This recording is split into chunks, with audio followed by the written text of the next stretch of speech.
Dominicanos, buenos días, dominicanas. Esto es Cátedra Médica porque la salud merece respeto. Hoy es martes 14 de marzo del año 2023. Son las 10:30 en todo el territorio dominicano. Ya las horas se han homogeneizado. La costa este de los Estados Unidos, donde tenemos tantos dominicanos, tenemos la misma hora. Son las 10:31 minutos, 32 minutos en la República Dominicana y también en ese lugar donde tenemos tantos dominicanos que nos siguen. Buenos días, Lisania Salcedo. Buenos días, doctor Nelson Rodríguez Monegro. Buenos días, doctor Montero, Rafael Montero. En los controles, buenos días a Isidro Labur y a Ismael García. Hoy tenemos la oportunidad de conversar con ustedes y como tema fuerte, como tema principal, tenemos al doctor de Lancer y vamos a estar conversando sobre una enfermedad, un padecimiento que se conoce como la endometriosis. Endometriosis, así que ustedes mujeres, ustedes padres, maridos, estén pendientes de este tema, porque la enfermedad de la mujer no solamente la padece la mujer, también la sufre, la lleva a toda la familia. Y hoy estaremos conversando con este profesional, el doctor José de Lancer, quien es pues ginecólogo, es obstetra y tiene sus especialidades en sonografía gineco-obstétrica, ¿verdad?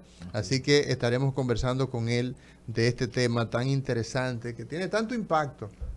La endometriosis es una enfermedad que hay que escucharla y yo les podría decir que hay unos datos que a ustedes les va a hacer sentido al escuchar hablar de endometriosis, sobre todo con esas menstruaciones que son tan dolorosas, etcétera. Pero eso lo vamos a dejar para que sea el experto que nos aborde esto. En el día de hoy tenemos la oportunidad de conversar con este profesional, el doctor de Lancer. Buenos días, Lisania Salcedo. Buenos días, doctora Mauri García, y buenos días a toda esa gente que cada día hace contacto con nosotros aquí en Cátedra Médica. Recordarles que además de las emisoras que ya el doctor daba el dial, usted tiene la oportunidad de acceder a nuestra página web www.rumba985fm.com y desde cualquier parte del mundo disfrutar de la transmisión en vivo que realizamos cada día, además de ir a nuestro canal en YouTube Rumba FM, allí con el adicional de que usted puede hacer sus comentarios en el chat, dejar sus preguntas y sus inquietudes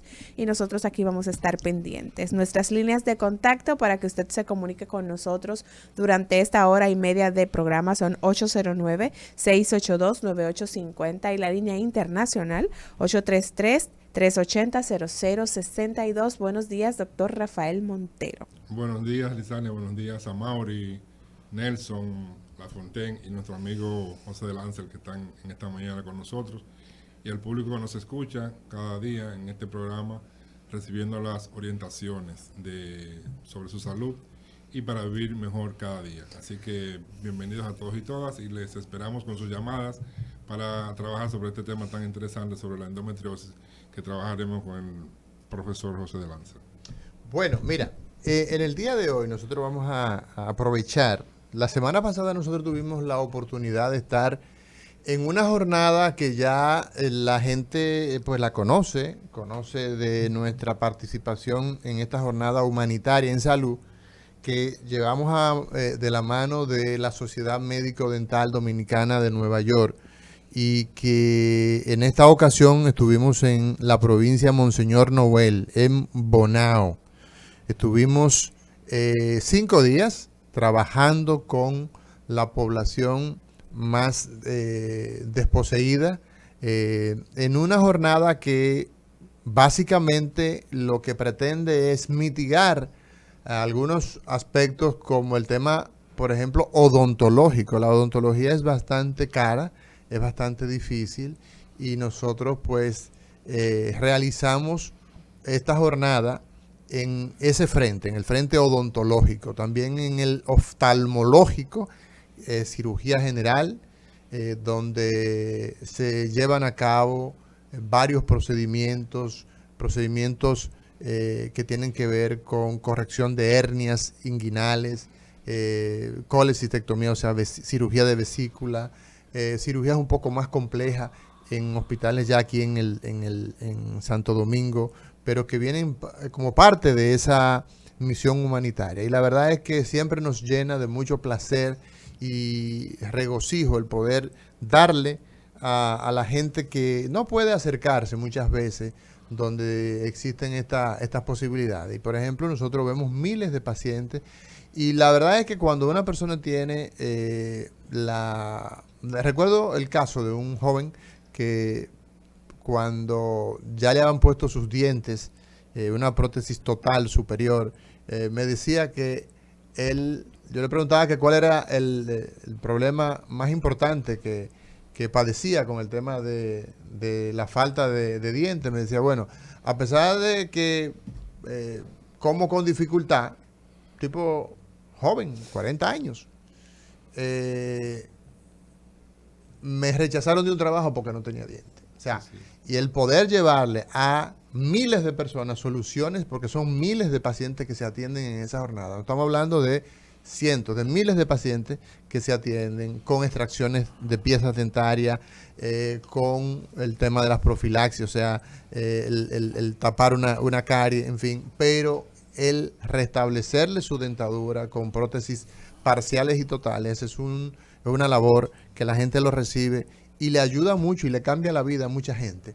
Pero también agradecerle a las autoridades, al director y al subdirector del Hospital Marchena, donde hicimos la parte quirúrgica, a toda la gente que se involucra y sobre todo en la cabeza del doctor Juan Tapia Mendoza, que es el líder de estas misiones, y junto con la presidenta de la sociedad, con la doctora Anne Gómez, y toda la gente que se involucra, la fundación de la señora Miosotis Cabrera, hermanos emprendedores, Healthfare, toda esa gente que colabora, la parte local aquí en la República Dominicana, donde tenemos la oportunidad pues de ser colaboradores de todo esto, el oftalmólogo, el doctor Polanco, y darle las gracias sobre todo en el caso particular de un amigo que es cirujano plástico, que le pedimos de favor que nos operara a una señora que tenía más de 12 años con dolor de espalda por las mamas grandes, una gigantomastia le decimos, las mamas muy, muy, muy grandes, y entonces esta señora con ese peso que le provocaban sus mamas, pues le pedimos que fuera abonado el doctor Pedro Espinal, gracias querido amigo, y al doctor Próspero Díaz, anestesiólogo. Llevamos a esos profesionales y le devolvimos a esa señora la posibilidad de ella pues seguir trabajando. Ella trabaja de salonera, ella es una mujer que trabaja como estilista. Y imagínense ustedes la fuerza que tiene que hacer con ese peine, Liz, tú que eres usuaria, ¿no?, de esto. Y esta señora entonces encorvada prácticamente. Y todas esas actividades las podemos hacer en el marco de esta jornada humanitaria. Así que gracias al doctor Juan Tapia Mendoza por esta actividad que ya por más de 19 años, me parece que este año es el número 20, se viene realizando esa jornada 2 veces al año. Así que gracias, y sobre todo a las autoridades locales. Ahí se involucró mucho los diputados, los síndicos, en fin, el director y subdirector de ese hospital, el Ministerio de Educación, de Educación Física y Deporte, y el Ministerio de Salud Pública. Gracias por las facilidades que nos brindaron. Así que nosotros queremos que las comunidades se beneficien, y probablemente ya el año entrante hacemos 2 jornadas, una grande y una pequeña. La pequeña probablemente la hagamos acá en una barriada de la capital, todavía eso no está definido, pero la grande del año entrante vamos para Montecristi. Así que ojalá que tengamos muchas personas que podamos pues alcanzar con esta jornada humanitaria en salud que viene de la mano de la Sociedad Médico Dental Dominicana de Nueva York, y cuyo líder es el doctor Juan Tapia Mendoza. Gracias a todos los que colaboraron con nosotros. Bien, doctor, pues dando inicio a Sobre el Escritorio de Cátedra Médica en el día de hoy, el doctor Roberto Paulino, quien es el director del Instituto de Medicina Tropical y Salud Global y también de la Universidad Iberoamericana UNIBE, ha destacado la importancia de que en nuestro país se pueda innovar en el tema de la producción de fármacos. Él dice que es importante que nuestro país pues preste más atención al tema de poder innovar en la elaboración de fármacos para poder tratar enfermedades virales. Esto lo habló en el marco de la conferencia El Gran Foro de COVID-19, Enseñanzas Aprendidas en la Pandemia, que se celebró hace unos días en el país. Bueno, mira, yo pienso que nosotros tenemos de inicio decir que la economía de zona franca en la República Dominicana es una industria desarrollada. Nosotros tenemos, por ejemplo, aquí plantas de farmacéuticas que operan bajo los estrictos bajo los estándares más estrictos de calidad a nivel mundial. Y tenemos ejemplos de sobra. Basta decir que Jaina, por ejemplo, es uno de esos ejemplos. En Jaina hay plantas productoras de todo tipo de, no solamente de medicamentos, sino de dispositivos, prótesis, etcétera. Entonces, yo pienso que es realmente las autoridades del Ministerio de Salud Pública y también, ¿por qué no?, los legisladores deben impulsar proyectos donde nosotros nos convirtamos se promueva la fabricación de medicamentos, porque aquí se producen medicamentos naturalmente, e incluso hay un laboratorio que es estatal, que es la Boquidón, ¿no? Sí, todavía creo que sí está funcionando. Todavía está funcionando. Bueno, el asunto es que yo pienso que, por ejemplo, esto ayudaría enormemente al acceso de los medicamentos. Señores, lo que cuesta traer al país lo que se produce en otra latitud, nosotros perfectamente pudiéramos ahorrarlo y traer básicamente la materia prima, que sería lo que se exportaría, pero todo el proceso, digamos, de costo de producción, de transporte, de impuestos, todo eso podemos ahorrarlo. Y aquí tenemos una gran debilidad. Hemos dicho que el capítulo de atención primaria aquí es simplemente de discurso. O sea, aquí no prevenimos como esquema. Lo tenemos escrituralmente puesto. Entonces, lamentablemente tenemos unos gastos muy onerosos, muy altos en materia de la de la compra, de la adquisición de los medicamentos. Incluso el programa de alto costo de la nación se abastece prácticamente en su mayoría de la industria de India. O sea, la mayoría de los medicamentos que vienen acá son de India y podemos producir esos medicamentos.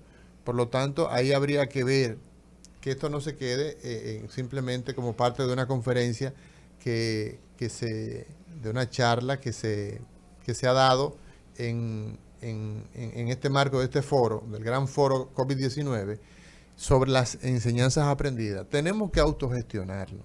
Yo creo que el doctor Amor, yo pienso que Robert debió también incluir en su llamado a que las autoridades del país sean más ágiles en el tema de la permisología, porque una de las quejas que siempre ha tenido la industria nacional y sobre todo el grupo Infadomi, ¿Qué es Infadomi? Infadomi es el grupo en el que se conglomeran todo lo que es la industria nacional de producción de medicamentos. Okay. Entonces la queja principal de Infadomi es que el proceso de autorización de medicamentos para la República Dominicana es muy lento. A veces duran 2 y 3 años para certificarlo. Tengo entendido, no sé, tengo que confirmar la información, de que parece que había salido un reglamento nuevo que ya si el producto que se quería producir en República Dominicana tenía permiso de la FDA o el equivalente en Europa, ya con eso iba a ser suficiente para que se le diera el permiso de fabricación. Pero ese es uno de los problemas fundamentales. Y el otro problema que hay que hacer llamado a que cerremos el mercado ilegal de medicamentos de Moca. No solamente el de Moca. Aquí, por ejemplo, en Villaconsuelo existe un mercado clandestino de medicamentos, una cosa horrorosa. O sea, y ahí nosotros tenemos, por ejemplo, ¿cuántos casos tenemos históricamente hemos visto de personas fabricando medicamentos, pseudomedicamentos, o sea, falsificando? Hay mucha historia de falsificación de medicamentos, muchísima. Y gente que ha muerto creyendo que está usando un antihipertensivo y lo que está usando es basura y sin ningún tipo de control de su presión arterial o de su diabetes. O sea, que también las autoridades tienen que hacer mucho esfuerzo en el tema de la farmacovigilancia. O sea, cuando un medicamento se coloca en el mercado, ese medicamento hay que darle seguimiento y ver cómo se comporta. Esto no es un juego. Vivir en un país, en una sociedad, vivir en la civilización no es tan fácil. O sea, un medicamento tú tienes que darle seguimiento y ver cómo ese medicamento realmente se comporta en una población determinada, y con eso nosotros tenemos muchísima información, con simplemente darle seguimiento, con simplemente eso. ¿Y por qué digo esto? Bueno, dentro de las actividades que, por ejemplo, de las cosas que yo hago en esta jornada a la que yo me estaba refiriendo hace un momento, es identificar factores de riesgo. Tomamos, por ejemplo, vimos a 700 y pico de pacientes donde le tomamos la presión arterial, la glicemia a los que estaban en ayuna, el índice de masa corporal, y con eso nosotros tenemos una información valiosísima. La cantidad de gente que anda por ahí que no sabe que es hipertensa, pues la pescamos ahí. Y la gente normalmente dice, no, a mí me duele la cabeza el día entero, siempre me duele la cabeza, un dolorcito de cabeza, pero la presión arterial y matando. Sobre todo porque el tema de medicamentos sigue siendo el dolor de cabeza de todos los ciudadanos dominicanos por el gasto de bolsillo. Eso es lo que impacta más negativamente el tema de la atención sanitaria en República Dominicana. Inclusive, yo digo que hemos fracasado con el tema de la reforma, porque se suponía que cuando reformamos en el 2001, 2002 y las leyes nuevas, era para que disminuyera el gasto de bolsillo, pero según un informe que vi recientemente publicado por Ariménez Díaz Santana, hemos aumentado el gasto de bolsillo con relación a lo que era en el 2001. O sea que hay que sentarse a validar estos temas y a ver si es factible que con la producción nacional se puedan abaratar los costos de los medicamentos. Definitivamente que se va a lograr una disminución del costo, porque es que el flete, el transportar medicamentos ya procesados y el comprarlo a mano de obra extranjera, pues debe ser necesariamente más caro que producirlos aquí.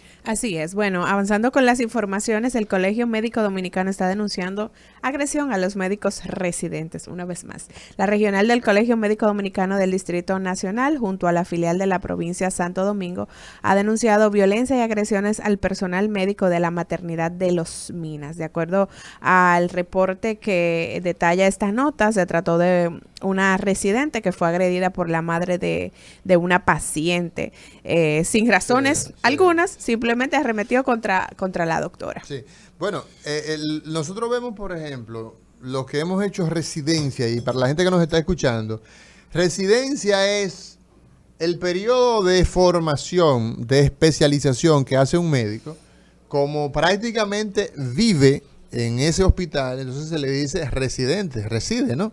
Entonces, los residentes, cuando somos residentes, somos prácticamente la fuerza viva de un hospital, la cara de un hospital, la espalda de un hospital, todo del hospital, la mano de obra barata del hospital y todo, pero también es el proceso de aprendizaje en el que todos pasamos por ahí y es muy vulnerable este personal. Sí. Nosotros vemos que cíclicamente encontramos situaciones de esto y tiene que ver con la poca seguridad que hay en los hospitales por la falta de protocolos de el manejo que debe ocurrir en una sala de emergencia. Esta señora estaba sacando supuestamente una sevillana de su cartera. Sí, y no había personal de seguridad. Para degollar a esta Pero ese hospital hace un par de semanas también hubo una crisis ahí con un tema del robo de un niño, un asunto. Pero ni siquiera eso han tomado medidas para mejorar la seguridad. Nosotros tenemos... ¿Qué es lo que están haciendo estos funcionarios? Nosotros tenemos... No lo politicen. Mario es mi amigo. Yo fui agredido en la emergencia de la maternidad de Nuestra Señora de la Altagracia. siendo residente. Siendo de residente. segundo año, sí. Sí. 1996. Sí. Es un tema que, El Darío Contreras. Recurrente. que no se ha terminado Sí, de el resolver. Darío Contreras, un hospital violento. Bueno, sí. Violento. Yo hice residencia 6 años de neurocirugía en ese hospital. Óigame, señores, lo último que yo le puedo decir que fue un señor que entró con un arma larga y tiró una ráfaga de una ametralladora que, claro está, cuando se hizo la reconstrucción, pues prácticamente eso se borró, pero tú veías los impactos de bala. Y ahí se daban todas las escenas. Entonces, ya naturalmente que con tantas experiencias funestas que hay, malas, de agresiones al personal de salud, sobre todo a los médicos residentes, que son los que, como decía, están dando la cara ahí en las emergencias, pues hay que tomar un protocolo, diseñar un protocolo de seguridad. O sea, la gente tiene que, en los hospitales, todos los hospitales en los países grandes, tú encuentras que la policía está apostada a la entrada de los grandes hospitales.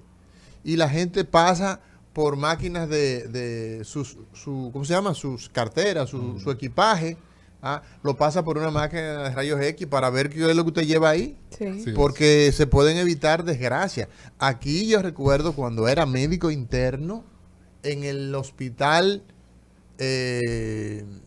¿cómo se llama? El Morgan, en ese hospital estaba una compañera mía suturando a un señor que lo habían herido por arma blanca, y se presentó a la emergencia, se escabulló a la emergencia el que lo había agredido y lo mató por encima de la muchacha que lo estaba suturando. O sea, entonces esas cosas se siguen dando ya hoy, a 25 a 30 años después. ¿Qué pasó? Porque Entonces, los funcionarios no funcionan. no diga eso. Yo creo que hay debilidades. El director ejecutivo del Servicio Nacional de Salud de SENASA, Santiago Jacín, ha revelado que para el primer trimestre de este año han identificado que más de 17,000 jóvenes ya van a tener la mayoría de edad, y está sucediendo lo siguiente: están quedando sin cobertura por parte del seguro médico. Entonces están haciendo un llamado a los titulares, a los padres, a que puedan hacer esa inclusión de esos hijos que tienen, que ya en este año van a cumplir la mayoría de edad, para que si se presenta cualquier situación tengan cobertura del seguro médico, porque la situación que se está dando es que llegan muchos jóvenes accidentados, y cuando van a recibir la atención, entonces se dan cuenta de que no tienen cobertura del seguro médico. Mira, la semana Así pasada... no tiene otra cosa que hacer que ya ese llamado a Mauri. Explícame. Oye, porque eso está reglamentado. Eso está reglamentado. Tú estás...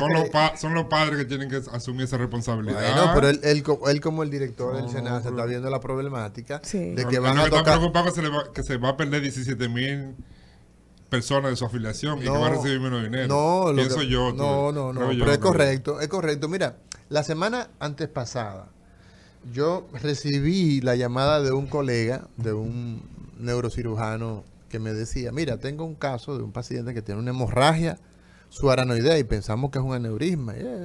Y ocurre la situación que está denunciando Jacín.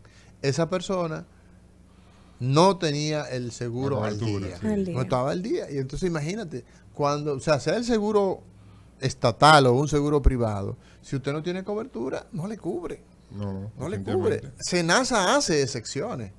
Me consta que la ha hecho siempre. Sí. SENASA siempre ha hecho excepciones de buscar a una gente, sí, mételo en el seguro, porque total, es el Estado el que está asumiendo, pero el problema de los accidentes o los choques de tránsito, óyeme, es fuerte, porque estos muchachos, estamos hablando de que la estancia en unidad de cuidado intensivo diario ronda los 35,000, 45,000 pesos. O sea, el costo que una persona le representa anda por esos números. Y estamos hablando de millones de pesos que se consumen en la unidad de cuidado intensivo cuando una persona requiere ventilador, o requiere cirugía, requiere material de osteosíntesis. Si no tiene cobertura, eso es el acabose. Pero el reglamento es claro. Lo único que lleva la carta que esos muchachos los padres que esos muchachos están estudiando, y simplemente no lo sacan. Pero de alguien seguro. tiene que Por decirle los a padres Claro, tienen que tengan asumir- eso los pendiente. padres Y tienen yo que estoy de asumir acuerdo, es más. Para que no es llegue más, la así, emergencia y se utilice quede, nuestro sí. medio por encima de Rafael, no importa. Siga diciendo eso, que eso es muy positivo. Bien, hay una medida que ha tomado la maternidad de los Minas y es que ellos han inaugurado una sala de duelo para que los padres que pierden sus bebitos al nacer tengan un espacio para poder despedirlos. Ese Esto es me parece una... el jardín Ah, colibrí. exactamente, ahí los padres van a tener Interesante. la oportunidad de poder sostener a sus bebés en los brazos, de poder cambiarlos y poder despedirlos dignamente. Yo creo que esto va a aportar mucho al tema de la salud mental de las madres que pierden a sus bebitos y no tienen ni siquiera la oportunidad de tener ese contacto con el bebé cuando fallece, porque regularmente lo que sucede es que lo llevan del hospital al Sí, cementerio muy y importante. Yo espero que le pongan medidas de seguridad a esa sala también. Como hay tantos Eso. problemas en el hospital con seguridad, Que también porque ahí es haya- una sala que también tiene su valor y es muy importante. Yo pienso que sí, que es una iniciativa Sí, claro. innovadora para el sistema. Me imagino que también va a tener medidas de seguridad. Y es importantísimo el hecho por ejemplo, señores, nosotros tenemos que entender algo. Y Cátedra Médica, que su propósito es que la gente cada día sepa más de los temas de salud. Y yo he dicho esto en varias ocasiones. Señores, no existe una sola de las actividades y de la dinámica humana que no tenga que ver con salud. Salud es transversal a todo. Y justamente nosotros tenemos que aprender que el hecho de que nacemos, también nosotros morimos. Y la dignidad, aquí hay que legislar sobre el tema de morir con dignidad. La cantidad de pacientes aquí que mueren con dolor, esa industria justamente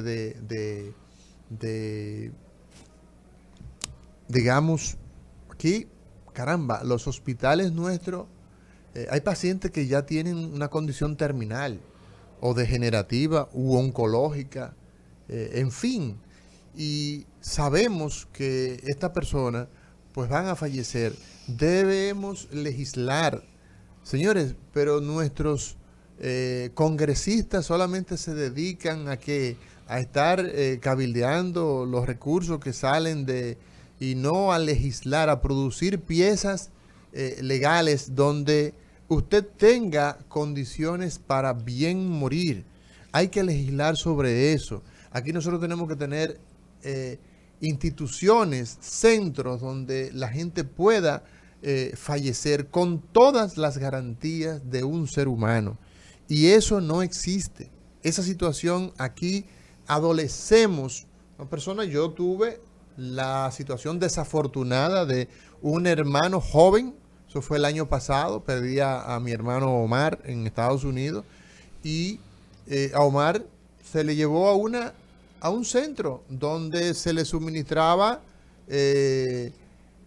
analgésicos potentes porque era un problema de cáncer, se le suministraba soluciones para hidratarlo y se permitía que su familia estuviera con él ahí. No, aquí se lo entregan para Se lo entrega para que se lo lleve a velarlo para su casa, como ocurre desde hace 200 años. Así es. Y eso no es humano.